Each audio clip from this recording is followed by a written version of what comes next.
Hello. आज से एक नई सीरीज वीडियोस की शुरू कर रहे हैं सेल्स ऑफ गुड्स एक्ट 1930 पे। ये सीरीज भी कुछ स्टूडेंट्स के रिक्वेस्ट पे शुरू की जा रही है। तो 1930 से पहले sales of goods act Indian contract act का ही एक हिस्सा था। मतलब इंडियन कॉन्ट्रैक्ट एक्ट को 1930 में तोड़ा गया और सेल्स ऑफ गुड्स एक्ट उसमें से अलग किया गया। लेकिन जो जनरल प्रिंसिपल्स हैं अग्रीमेंट के या कॉन्ट्रैक्ट के, जैसे offer, acceptance, pre consent, legality of object and consideration, ये सब जो इंडियन कॉन्ट्रैक्ट एक्ट में जैसे एप्लीकेबल हैं वैसे ही यहाँ पे भी एप्लीकेबल हैं। और आप देखेंगे कि कमर्शियल वर्ल्ड में सेल्स ऑफ गुड्स एक्ट का सबसे ज़्यादा इस्तेमाल होता है और जितने भी जो बेसिक प्रिंसिपल्स हैं ये वहीं से लिए गए हैं या वैसे ही एप्लीकेबल हैं। लेकिन सेल्स ऑफ गुड्स एक्ट के अपने कुछ स्पेशल या उसके कुछ स्पेशल कैरेक्टरिस्टिक्स हैं, ये हम कह सकते हैं। जैसे इम्प्लाइड कंडीशंस, इम्प्लाइड वारंटीज, फिर when is the actual transfer of the property from the seller to the buyer, या कब तक उसको हम अग्रीमेंट टू सेल कहते हैं, उसको हम कब सेल मानते हैं। यदि बायर ने पैसे नहीं दिए तो वो अनपेड सेलर के क्या राइट्स हैं, या फिर यदि बायर को समय पे गुड्स नहीं मिले तो उस सिचुएशन में बायर के क्या राइट्स हैं। ये सिर्फ सेल्स ऑफ गुड्स एक्ट में मिलेगा। ये सब चीज़ों के बारे में आपको इंडियन कॉन्ट्रैक्ट एक्ट में कोई डिटेल्स नहीं मिलेगी। तो व्हाट इज सेल? सेल मतलब क्या? तो जब सेलर से बायर को प्रॉपर्टी ट्रांसफर की जाती है, गुड्स में जो प्रॉपर्टी है, the property is transferred from the seller to the buyer for some monetary consideration, it is known as sale. मतलब एक व्यक्ति बेचने वाला है, उसे हम सेलर कहते हैं। दूसरा व्यक्ति जो गुड्स खरीदने वाला है उसे हम बायर कहते हैं।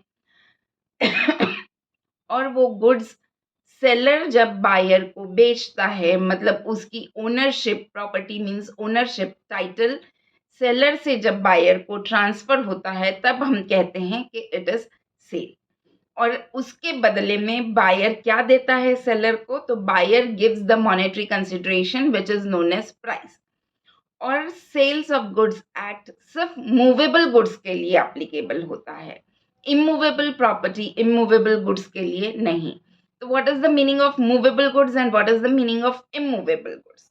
तो मूवेबल गुड्स मतलब चलित गुड्स, जो आप इधर से उठा के खुद इधर रख सकते हैं, जैसे आपका मोबाइल हुआ, कंप्यूटर हुआ, पेन हुआ, लैपटॉप हुआ, फिर और कोई चीज़ हुई, यूटेंसिल्स हुए, कपड़े हुए, वॉचेस हुआ।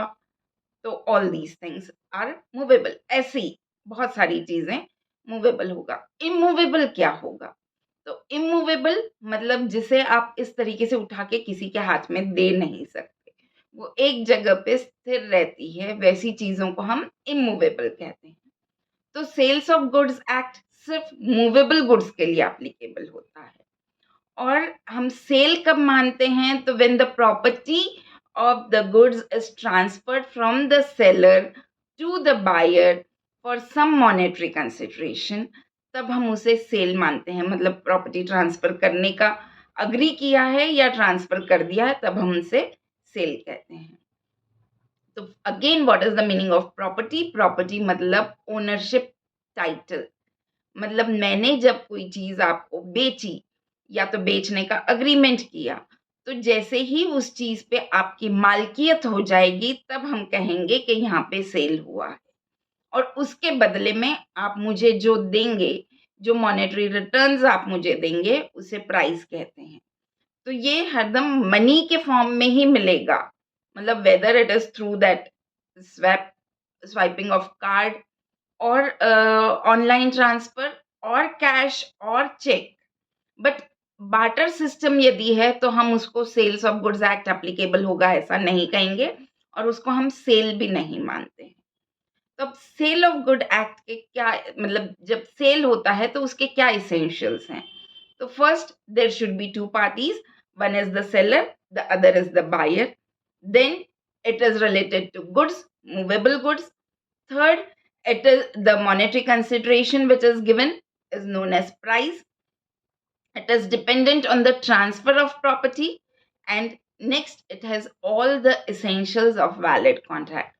वैलिड कॉन्ट्रैक्ट के जो भी essentials हैं, मतलब offer and acceptance, pre-consideration, capacity of parties to contract, then consideration, legality of object and consideration, it should not be unlawful.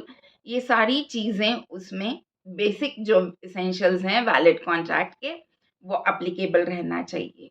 तो ये हुई आपको basic introduction sales of goods की.